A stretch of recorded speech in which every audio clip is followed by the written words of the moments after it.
In today's lesson, I'm going to teach you 20 phrases that will be very useful in the English workplace.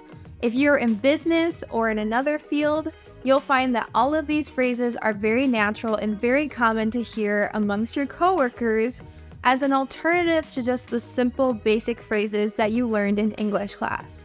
Let's get started and learn 20 new English business phrases. What is your job? What line of work are you in?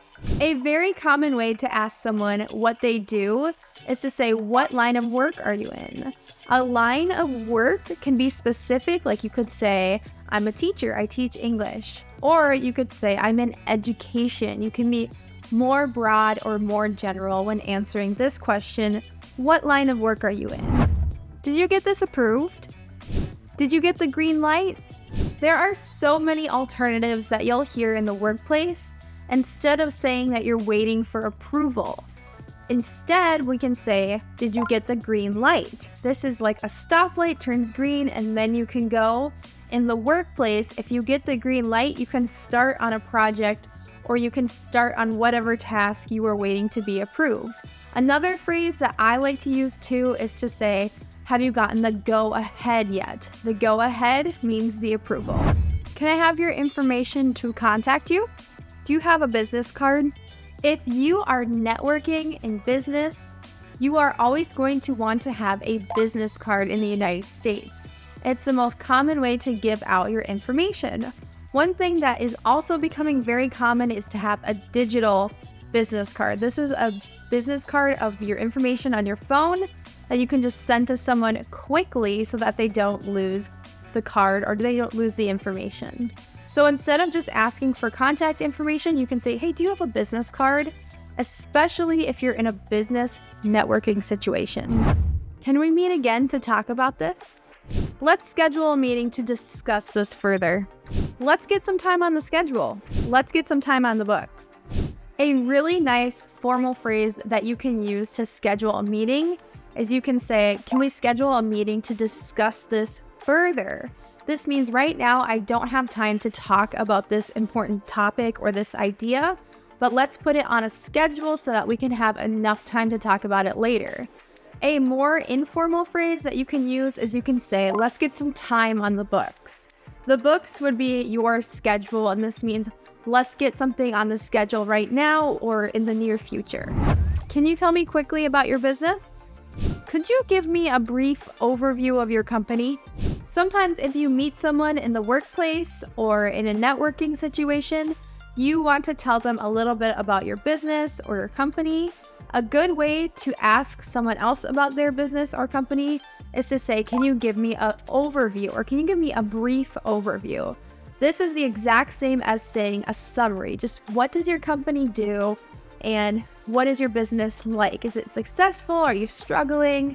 What are your main products? It would be details like this, but not going into depth too much if you're giving an overview.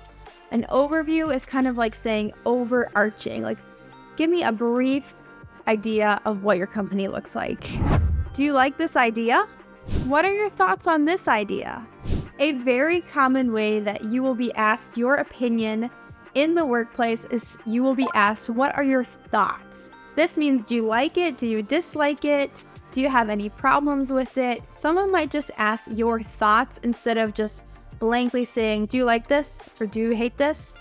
They'll say, what are your thoughts on this idea? What do you think is going to happen? What are some current trends that you are seeing?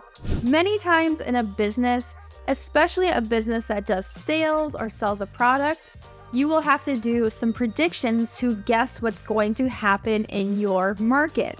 Someone might ask you, what are your predictions? But someone might also say, what are some current trends that you are seeing? Current trends means what is going on right now, or what do you guess is going on right now? So for instance, if you work in technology, right now AI is becoming super popular. Everyone wants to have an AI product, or everyone wants to use ChatGPT. That is a current trend that's going on in technology. You know a lot about this. What do you think? I'd love to get your expert opinion on this.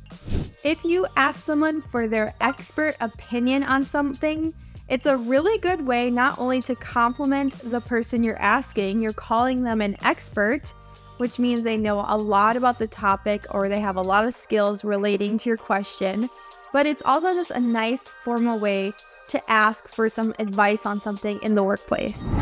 Do you want me to call or text you? What's the best way to reach you? One question that I find very important to ask when you are doing business with someone is, what is the best way to reach you? In the United States, it's not really popular at all to use WhatsApp. It's way more common to say, please email me.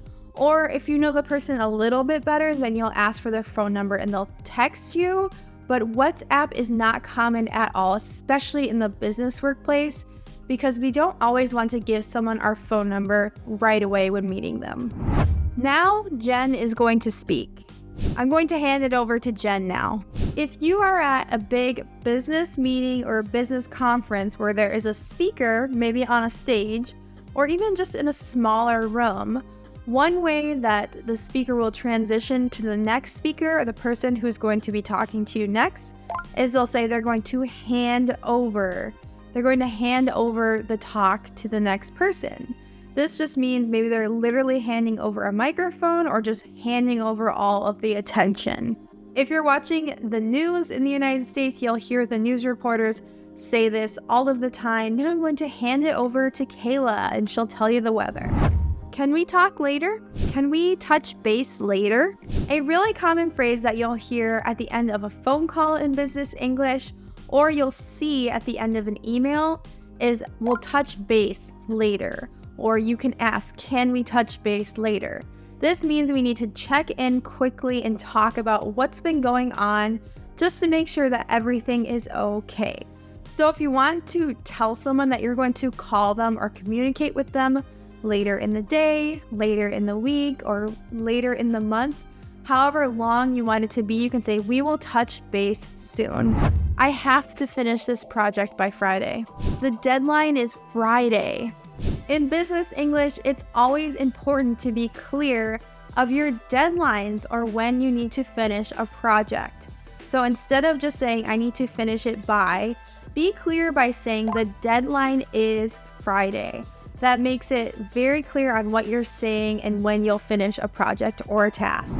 Let's get started. Let's get the ball rolling. This is so common in English. Instead of saying, let's get started at the beginning of a meeting, most people will say, let's get the ball rolling on this. This just means you want to get started, get some momentum. Everyone has to start working, kind of how you would roll a bowling ball down a bowling alley. Everybody's going to get started. Let's start over. Let's go back to square one. When you are doing a project at work or you've been working on something for a while and it just doesn't seem to be working, there's lots of problems, or maybe you just don't need to work on that project anymore because you need to start something new, you can say, let's get back to square one, or let's go back to square one. This means that all of the work that you've done or everything that you've talked about in the conversation just isn't going to work, so you have to start at the beginning or square one. I think of this like you're playing Candyland, the children's board game. You get sent all the way back to the beginning and you have to start your game all over. Please also send that email to me. Please CC me on that. So a funny phrase that American English has adopted from email is to say, please CC me. Oftentimes you'll see this written in an email, but American English speakers will say this out loud. It means please copy me on the email or send me the exact email that you're sending another person. CC means carbon copy. It means the exact same. And if you say this to someone, it means that you're involved in the email or the business that they're doing, so you want to be involved on the email as well, your email address. Now, a BCC is a blind copy. That means you want to be copied on it, but you don't want the person who's receiving the email to know that you're being copied on it as well. So in this case, you would say, could you blind copy me on that email if you don't want the receiver to know that you're going to see the email? Can you explain this to me? Can you walk me through this? A very common way in English that you can use to ask someone to explain something a little bit more is to say, can you walk me through this? Or you can even say, can you walk me through this step by step? That means you need a very detailed explanation if you say step by step. But if you want to just say like you need more explanation or you want to hear about the whole project or the whole process, you can say, can you walk me through this? And what we really mean by can you walk me through this is can you talk me through this? It's kind of funny. What can we do while this problem is being solved? What steps are we taking in the meantime? If you're unsure of what you should be doing in your job while there's a problem being solved, you can ask, what steps are we taking in the meantime? So maybe you're waiting on something from a different business or from a different person in the company, and you can't really do anything until that person completes their job. You can ask your boss, what steps should I be taking in the meantime? This just means what should I be doing to prepare? So if you're preparing or you're just waiting on something, this phrase is super useful as well. I need to call you instead of message or email. Let's hop on a call. It's really common in the workplace when you're messaging with someone or emailing someone to tell them that you need to hop on a call with them.